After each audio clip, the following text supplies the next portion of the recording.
Je voulais vous demander, c'est la deuxième fois que vous faites un film avec François Ozon, dans un, je dis pas dans un registre différent, c'est quand même autre chose.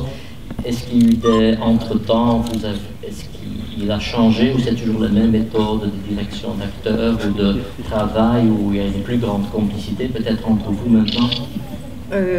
Oui, plus de complicité peut-être parce qu'en effet on a déjà fait un film ensemble et qu'on se connaît plus, on se connaît mieux, et puis que sur 8 femmes c'était quand même assez difficile parce qu'on était 8 actrices qui s'entendaient très bien, contrairement à ce que certains ont pu supposer.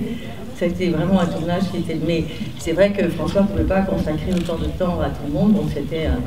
Bon, enfin bref, 8 ans après, il a fait d'autres films, moi aussi, j'ai beaucoup aimé 8 femmes, c'est un film que j'aime beaucoup. Et on s'était reparlé comme ça, et avec l'idée de refaire une comédie quand... si je trouvais, ou s'il trouvait un sujet, et voilà. Et voilà, il m'a appelé, j'ai dit oui. Heureusement. Heureusement pour moi, quoi.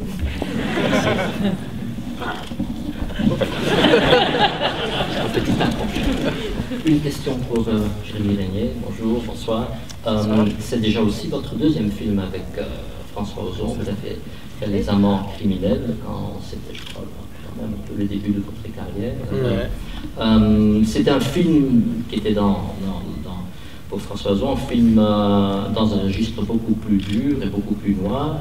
Ici, c'est une comédie. Est-ce que c'est ça qui vous a tenté aussi? Parce qu'on vous associe en Belgique surtout avec le film des frères Dardenne, malgré le fait que vous avez déjà une filmographie impressionnante. Mais est-ce que c'est la comédie qui vous avez tenté pour faire le film? Pour faire le film et pour retravailler avec François? Non, François m'a forcé à retravailler avec lui. Je ne voulais pas du tout. Non, c'était un vrai plaisir de retravailler avec lui. Au-delà que ce soit une comédie, voilà, c'était de le retrouver sur autre chose. Et je dois dire que c'était très agréable de le retrouver après, je sais pas combien d'années. 20 ans. Après 30 ans. 30 ans et on n'a pas bougé. Bon, ça vieillit. À part François. Là, mais de le retrouver, c'était vraiment un vrai plaisir, au-delà en plus de tout le film, de tout le casting qui était vraiment assez prestigieux. Et donc pour un acteur belge comme moi, un petit acteur belge, j'ai travaillé avec Mademoiselle Deneuve, forcément, ainsi que Clinique de Pardieu, donc c'est un vrai plaisir. Et voilà, et puis de retravailler avec François, qui est plus vieux maintenant, mais il est doux, il y a une douceur avec l'âge qui arrive. C'est gentil. Très gentil. Voilà. Merci. Une question, Monsieur Ozon, c'est que vous faites, je crois, pratiquement un film par an, c'est assez inhabituel, il y a très peu de metteurs en scène qui enchaînent. Le plus vieux metteur en scène du monde partage avec lui ce privilège. Oui, c'est Manuel d'Oliveira. Qui a 102 ans. Il fait un film par an. Je suis un peu plus jeune. Voilà, c'est ça, donc vous allez faire plus de films que lui. Mais est-ce que ça vient d'une... Est-ce que c'est une urgence que vous trouvez? Il y avait Fassbinder aussi qui a encore fait plus de films en moins d'années. Fassbinder, il faisait 7 films par an. Voilà. Et il faisait une pièce de théâtre en plus. Mais il est mort très tôt. Voilà. Moi, je suis toujours vivant. Non, c'est le hasard qui fait les choses. Moi, j'aime beaucoup tourner. Il y a beaucoup de réalisateurs qui souffrent pendant le tournage. Moi, c'est vraiment une partie de plaisir de tourner. Et donc, un film par an, vous savez, c'est 2 mois d'une vie, hein, un tournage. Donc, sur 12 mois, on a vraiment le temps de faire le montage, de préparer, d'écrire. Donc, moi, c'est un rythme qui me convient bien, mais bon, il n'y a pas de... Et puis là, c'était une comédie avec quelque chose de très joyeux. C'était un tournage léger. On a tourné d'ailleurs en Belgique, on a tourné près de Bruxelles. Et c'était un film facile, quoi, dans le sens où il y avait beaucoup de plaisir.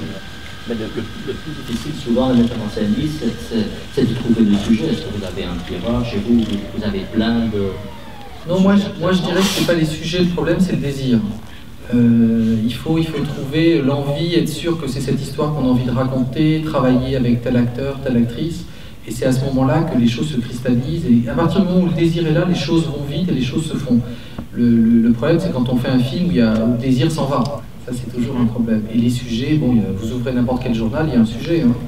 Donc, il suffit juste de regarder autour de soi, d'être curieux et De savoir écrire. Et de savoir un petit peu écrire, quand même. Merci. Encore une dernière question pour Neuve. Comme j'avais déjà dit à la conférence de presse, et j'aimerais quand même le répéter, votre filmographie je peux dire le mot impressionnante, et quand même abondant de grands talents de metteurs en scène, de Polanski, Truffaut, Jacques Demy, jusqu'à Oliveira, Louise. Ce parcours, est-ce qu'il y a eu un plan ou est-ce que c'est dû au hasard et l'intuition que vous avez pour trouver les grands metteurs en scène? Les grands metteurs en scène, on le sait des fois avant, puis des fois on le sait après, quand ce sont des jeunes metteurs en scène. Donc non, c'est plutôt, je ne dirais pas qu'il y a le plan, parce que ça je crois que ça ne marche pas, sinon ça le saurait, si le plan marchait.